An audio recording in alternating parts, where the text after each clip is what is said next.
no dia em que o Brasil chegou a quase 442 mil mortes pela pandemia do coronavírus de 2019, o general Eduardo Pazuello, terceiro ministro da Saúde deste governo, mentiu sobre a falta de oxigênio em Manaus e sobre as negociações de vacinas para negar a responsabilidade do presidente Jair Bolsonaro na tragédia em que se transformou a pandemia no país. Ao depor na Comissão Parlamentar de Inquérito do Senado sobre a pandemia, Pazuello afirmou que não recebeu ordem de Bolsonaro para suspender a compra de 46 milhões de doses da vacina chinesa Coronavac, mesmo depois de ter sido desautorizado publicamente pelo presidente, que cancelou o negócio em 21 de outubro do ano passado e desprezou a vacina chinesa, dizendo que ninguém queria comprar. O presidente descartou na época a compra de toda e qualquer vacina antes da aprovação pela Agência Nacional de Vigilância Sanitária, a Anvisa. Pazuello também mentiu ao dizer que o Tribunal de Contas da União, a Advocacia Geral da União e a Controladoria Geral da República haviam aconselhado a não fechar o negócio com o laboratório Pfizer por causa das supostas cláusulas leoninas do contrato, as mesmas que a empresa exigiu de outros países. Na linha da propaganda de Bolsonaro, o general declarou que o Supremo Tribunal Federal limitou a atuação do governo federal, quando, na verdade, o Supremo apenas autorizou estados e municípios a adotar as medidas de proteção que o governo Bolsonaro sempre boicotou. O Supremo autorizou governadores e prefeitos a impor a quarentena, o isolamento social e o fechamento do comércio, assim como a restringir viagens intermunicipais e interestaduais para conter a transmissão do coronavírus. A coordenação nacional do combate à pandemia sempre coube ao governo federal, que fracassou por total falta de liderança do presidente. Pazuello mentiu ao dizer que só soube da falta de oxigênio em Manaus 4 dias antes do colapso do sistema de saúde da capital do Amazonas.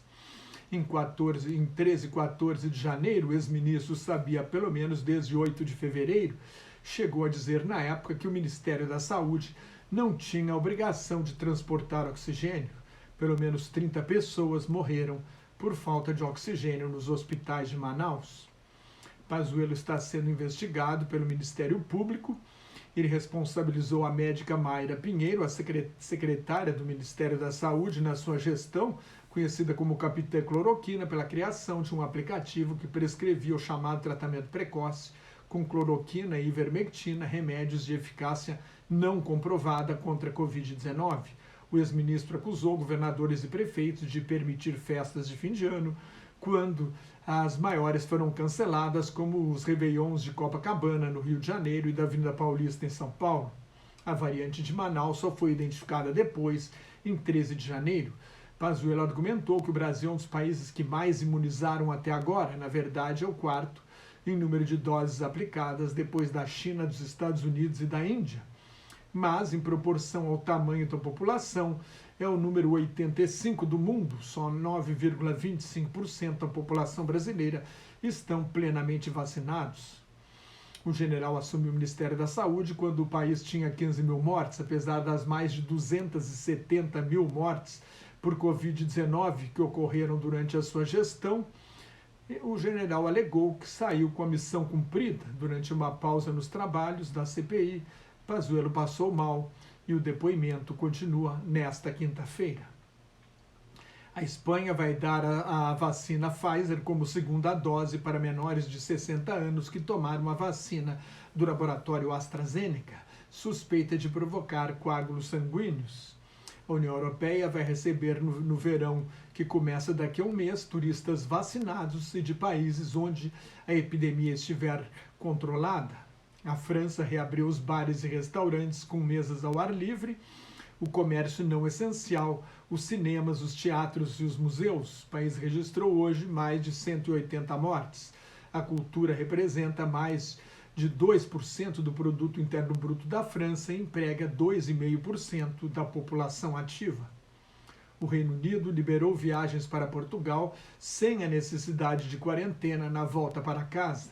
O primeiro-ministro Boris Johnson está cauteloso. A maioria dos casos novos diagnosticados no país é da variante indiana, com um aumento de 28% no número de casos novos em 2 dias, para pouco menos de 3 mil.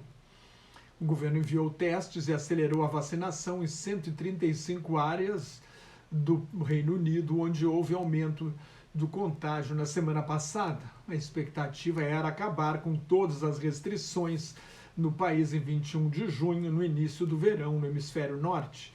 Mas isto ainda depende de como será o contágio até lá.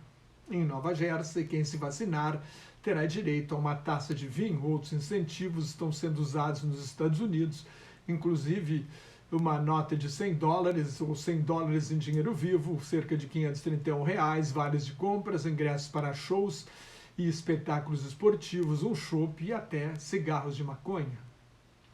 Se você gostou, assine meu canal no YouTube, mais notas e comentários sobre política internacional no meu blog Globalização em Crise, onde estão os últimos números da pandemia, no meu Twitter e no Facebook, onde colaboro com o grupo Quarentena News. Cuide-se, fique em casa, se não tiver nada muito importante a fazer na rua, use máscara e mantenha a distância de pelo menos 2 metros. Quando tiver de sair à rua, higienize sempre as mãos. Fique atento quando chegar o seu momento de se vacinar e muito obrigado pela sua atenção.